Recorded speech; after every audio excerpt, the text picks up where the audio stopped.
அழகான water falls பக்கத்தில் படம் எடுக்கணும் அப்படின்னு முடிவு பண்ணிட்டாலே இந்தியாவில் இருக்கிற எல்லா டைரக்டர்ஸும் வர வாட்டர் ஃபால்ஸ் இது தான்.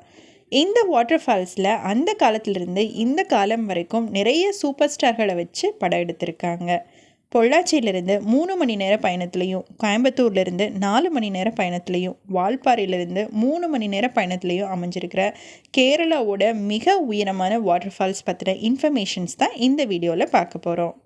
இந்த வாட்டர் ஃபால்ஸோட இன்ஃபர்மேஷன் தெரிஞ்சுக்கிறதுக்கு முன்னாடி இந்த வாட்டர் ஃபால்ஸில் தமிழில் என்னென்ன சூப்பர் ஹிட் படங்கள் எடுத்திருக்காங்க அப்படிங்கிறத பார்க்கலாம். திரு கமலஹாசன் அவர்கள் நடித்த புன்னகை மன்னன், உயிரே படத்தில் வர்ற நெஞ்சினிலே நெஞ்சினிலே அப்படிங்கிற பாடல், இருவர் படத்தில் வர்ற நறுமுகையே நறுமுகையே அப்படிங்கிற பாடல், ராவணன் படத்தில் வர்ற ஃபால்ஸ் சீன் எல்லாமே இந்த இடத்துல தான் படமாக்கப்பட்டிருக்கு.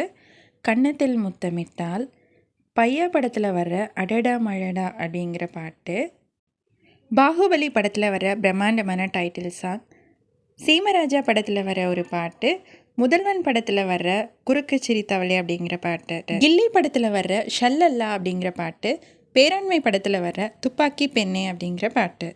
இன்னும் நிறைய தமிழ் பாடல்கள் மட்டும் இல்லாமல் மலையாள பாடல்கள், தெலுங்கு பாடல்கள், ஹிந்தி பாடல்கள் அப்படின்னு இந்திய மொழியில் இருக்கிற நிறைய திரைப்படங்களோட பாடல்கள் இந்த இடத்துல படமாக்கப்பட்டிருக்கு.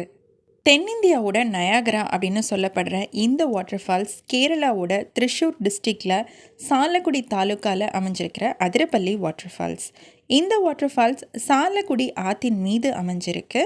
இந்த வாட்டர் ஃபால்ஸ் கேரளாவோட மிகப்பெரிய நீர்வீழ்ச்சி. இது 80 அடி உயரத்திலிருந்து கீழே விழுகுது. 300 அடி அகலம் கொண்டு பிரம்மாண்டமாக இருக்குது பார்க்குறதுக்கே. இந்த வாட்டர் ஃபால்ஸ்க்கு பக்கத்தில் வாழைச்சல் வாட்டர் ஃபால்ஸ் அப்படின்னு இன்னொரு பிரம்மாண்டமான வாட்டர் ஃபால்ஸ் அமைஞ்சிருக்கு. இந்த வாட்டர் ஃபால்ஸ் அமைஞ்சிருக்கிற பகுதி அடர்ந்த பசுமையான காடுகளாக இருக்குது. இந்த பிரம்மாண்டமான வாட்டர் ஃபால்ஸை உருவாக்குற சாலக்குடி ஆறு 145 கிலோமீட்டர் நீளம் கொண்டது. மேற்கு தொடர்ச்சி மலையில் ஆனைமலை மலையில் உருவாகுது. வாழைச்சல் காடு வழியாக அரபிக்கடலில் போய் கலக்குது. ஆறு ஆரம்பிக்கும் போது சீராக தான் ஆரம்பிக்குது. ஆனால் அதிரப்பள்ளிக்கு பக்கத்தில் வரும்போது பிரம்மாண்டமான வாட்டர் ஃபால்ஸாக மாறுது. அதிரப்பள்ளி வாட்டர் ஃபால்ஸ் போகணும் அப்படின்னு பிளான் பண்ணுறவங்களுக்கு பக்கத்தில் இருக்கிற ஏர்போர்ட் கொச்சின் இன்டர்நேஷ்னல் ஏர்போர்ட், பக்கத்தில் இருக்கிற railway station Chalakudy railway station.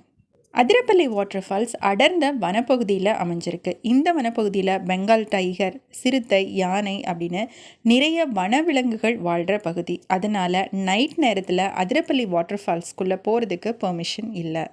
Athirappilly water ஃபால்ஸோட 2 சைடில் இருக்கிற செக் போஸ்ட் வழியாக கண்டிப்பாக 6:30 மணிக்குள்ளே உள்ளே வர்ற வாகனங்கள் எல்லாமே வெளியே போயிடணும். சாலக்குடியிலிருந்து அதிரப்பள்ளி வாட்டர் ஃபால்ஸ் வரையிலான பயணம் வளைந்த சாலைகள், சின்ன கிராமங்கள், பசுமையான மரங்கள் அப்படின்னு பார்க்குறதுக்கே சொர்க்கமாக இருக்குது. அதிரப்பள்ளி வாட்டர் ஃபால்ஸை ரீச் பண்ணுறதுக்கு கொஞ்சம் தூரம் நடைப்பயணமாக தான் போகணும்.